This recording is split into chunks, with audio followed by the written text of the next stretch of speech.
अजय प्रहार चैनल में आपका स्वागत है। मित्रों, आज पूरे देश में राजनीतिक हलकों में जाति जनगणना की पुरजोर मांग उठाई जा रही है। अब प्रश्न ये है कि क्या जातीय जनगणना होनी चाहिए। एक तरफ हमारा संविधान जाति विहीन समाज की कल्पना करता है, दूसरी तरफ हम पंथ निरपेक्षता की बात स्वीकार करते हैं, तीसरी बात हम लिंग, धर्म, जाति इन सब में समानता की बात करते हैं। और इसी के बीच में एक फव्वारा निकलता है चारों तरफ से, वो जाति जाति जाति जाति जाति गणना जाति गणना। जिस समय देश जंग आज़ादी कर रहा था, घर घर से अबाल वृद्ध नर नारी निकल रहे थे, जय घोष कर रहे थे, वंदे मातरम कर रहे थे, वो सभी जाति और उनमें बड़ा भाईचारा था। जब से हमने कुछ झुंझुने पकड़ाए हैं आरक्षण के, हमने कुछ वर्ग बांट दिए हैं कि ये सामान्य वर्ग है, ये ओबीसी है, ये एससी है, ये एसटी है, तब से कुछ भेद की दीवारें, कुछ आपस की खाइयाँ समाज में बढ़ने लगी है।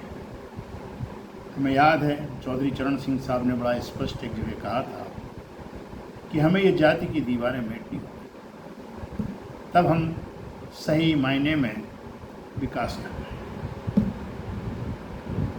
बड़ा अचंभा होता है इस देश के बुद्धिजीवियों पर, मुझे खासतौर से, और राजनेताओं पर भी, कि सुप्रीम कोर्ट ने एक इतना अच्छा फैसला दिया कि राज्य सरकारें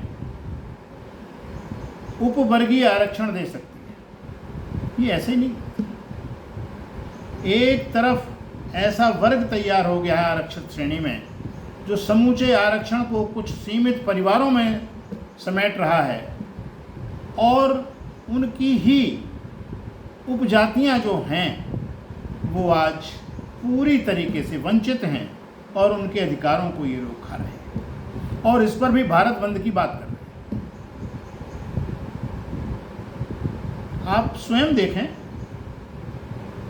एससी में एक वर्ग है जो आरक्षण का 100% लाभ ले रहा है, और एक वाल्मीकि समुदाय है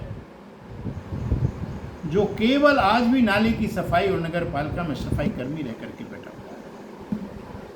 क्या ये सही है? क्या वो एससी अनुसूचित जाति के लोग इन वाल्मीकियों पर ध्यान क्यों नहीं देते हैं? ऐसी और भी कई जातियां हैं, मैंने एक उदाहरण दिया है जो सब बिल्कुल स्पष्ट है। इसी प्रकार ओबीसी में भी है, बहुत सी जातियां हैं जो आज भी लंगोटी लगाए बैठी हुई हैं, उनका आर्थिक उन्नयन नहीं हो रहा है, और कुछ ऐसी हैं जो हर पदों पर कब्जा किए हुए हैं। आरक्षण में एक बहुत बड़ी विसंगति ये है, मेरी अपनी दृष्टि में, कुछ लोगों को अच्छा ना लगे ये अलग बात है, कि भाई ये बताइए आप कि आरक्षण आप इलेक्शन भी ले रहे हैं और आरक्षण आप सिलेक्शन में भी ले रहे हैं, ये तो अन्याय है। आरक्षण लीजिए, या तो सिलेक्शन में लीजिए या इलेक्शन में लीजिए, चुन लीजिए।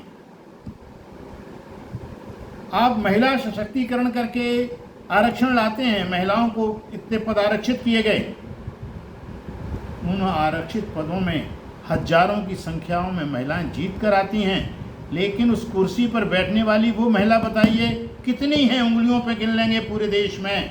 उनके प्रधानपति दस्तखत कराते हैं, इस पर दस्तखत करते, ई पे अंगूठा लगाते। क्या ये महिला सशक्तिकरण है?